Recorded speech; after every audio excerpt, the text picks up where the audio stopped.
Hello friends, welcome back to our channel.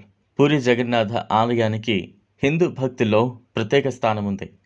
దేశంలోని ప్రసిద్ధ చార్ధామ్ క్షేత్రాల్లో ఇది ఒకటి. ఇక్కడ ప్రతి ఏటా నిర్వహించే రథయాత్రకు దేశ విదేశాల నుంచి లక్షలాది సంఖ్యలో భక్తులు విచ్చేస్తారు. శ్రీ మహావిష్ణువు కలలో కనిపించి ఆదేశించిన ప్రకారం ఇంద్రద్యుమ్న మహారాజు పూరి ఆలయాన్ని నిర్మించినట్లు పురాణ కథనం. పాండవులు యమరాజు వద్దకు తమ ప్రయాణాన్ని ప్రారంభించినప్పుడు మోక్షానికి చెరువు చేసే చార్ధామ్ క్షేత్రాల్లో ఒకటైన పూరి జగన్నాథ ఆలయాన్ని దర్శించుకున్నారట. సైన్స్కు కూడా అంతుచిక్కని రహస్యాలతో ఈ ఆలయం ముడిపడి ఉన్నట్లు చెబుతారు. ఇంతకీ ఆ రహస్యాలేంటో ఇప్పుడు చూద్దాం. పూరి జగన్నాథ ఆలయంపై ఎప్పుడూ హిందూ మతం చిహ్నాలతో కూడిన జెండాలు కనిపిస్తాయి. ఇందులో ఆశ్చర్యం ఏముంది అని అనుకోకండి. అసలు రహస్యం ఇక్కడే ఉంది. ఈ జెండాలు గాలి వీచే దిశలో కాకుండా వ్యతిరేక దిశలో రెపరెపలాడుతూ ఉంటాయి. దీని వెనుక రహస్యం శాస్త్రవేత్తలు కూడా కనిపెట్టలేకపోయారు. 20 అడుగుల ఎత్తు, టన్ను బరువు గల సుదర్శన చక్రాన్ని పూరి జగన్నాథ ఆలయంపై భాగాన ఏర్పాటు చేశారు. ఆశ్చర్యకర విషయం ఏంటంటే పూరి పట్టణంలో ఏ మూల నుంచి చూసినా ఈ సుదర్శన చక్రం కనిపిస్తుంది. ఆలయం పైన ఈ చక్రాన్ని ఉంచిన తీరు ఒక ఇంజనీరింగ్ మిస్టరీగానే మిగిలిపోయింది. ఏ వైపు నుంచి మీరు దీనిని చూసినా అది మీకు అభిముఖంగానే ఉన్నట్లు కనిపించడం విశేషం. ఈ ఆలయంపై నుంచి విమానాలు, పక్షులు ఎగరకపోవడం ఆశ్చర్యకర విషయం.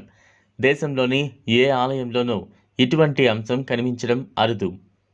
ఏ ప్రభుత్వము దీనిని నో ఫ్లయింగ్ జోన్గా ప్రకటించలేదు. ఏదో తెలియని అతీత శక్తి కారణంగా ఇది నో ఫ్లయింగ్ జోన్గా పరిగణించబడుతోంది. దీనికి ఇప్పటికీ శాస్త్రీయ వివరణ లేకపోవడంతో రహస్యంగానే మిగిలిపోయింది. పూరి జగన్నాథ ఆలయాన్ని ఓ అద్భుతంగా చెప్పొచ్చు. రోజులో ఏ సమయంలో కూడా ఈ ఆలయం నీడ కనిపించదు. ఇది అప్పటి ఇంజనీరింగ్ అద్భుతమా లేక దైవశక్తి కారణంగా జరుగుతుందా అనేది అంతు చిక్కని విషయం. జగన్నాథ ఆలయానికి 4 ద్వారాలు ఉంటాయి. వీటిలో సింహద్వారం ఆలయ ప్రవేశానికి ప్రధాన మార్గం. ఈ ద్వారం గుండా ఆలయంలో ప్రవేశించేటప్పుడు మీరు శబ్ద తరంగాలను స్పష్టంగా వినవచ్చు. ద్వారం నుంచి కాస్త వెనక్కు నడిచి బయటకు వస్తే ఆ శబ్దం మీకు వినిపించదు. ఇది భక్తులకు ఓ అద్భుతంలా అనిపిస్తూ ఉంది.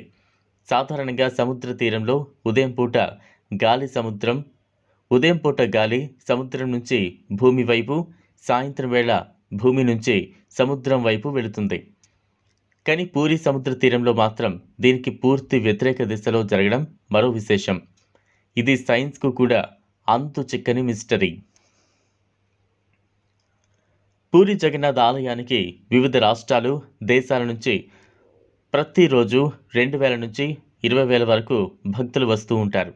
అయితే ఏడాది పొడవునా ఒకే పరిమాణంలో ప్రసాదాన్ని ఆలయంలో తయారు చేస్తూ ఉంటారు.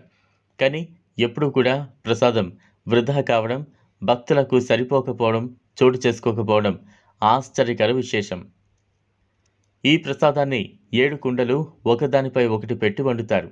కానీ కింద ఉన్న కుండల కంటే ముందుగా పై భాగంలో ఉన్న కుండలో ప్రసాదం తయారు కావడం విశేషం.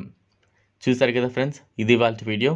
ఈ వీడియో కనుక మీకు నచ్చినట్లయితే లైక్ చేయండి, షేర్ చేయండి, ఛానల్ను సబ్స్క్రైబ్ చేసుకోండి. Thanks for watching.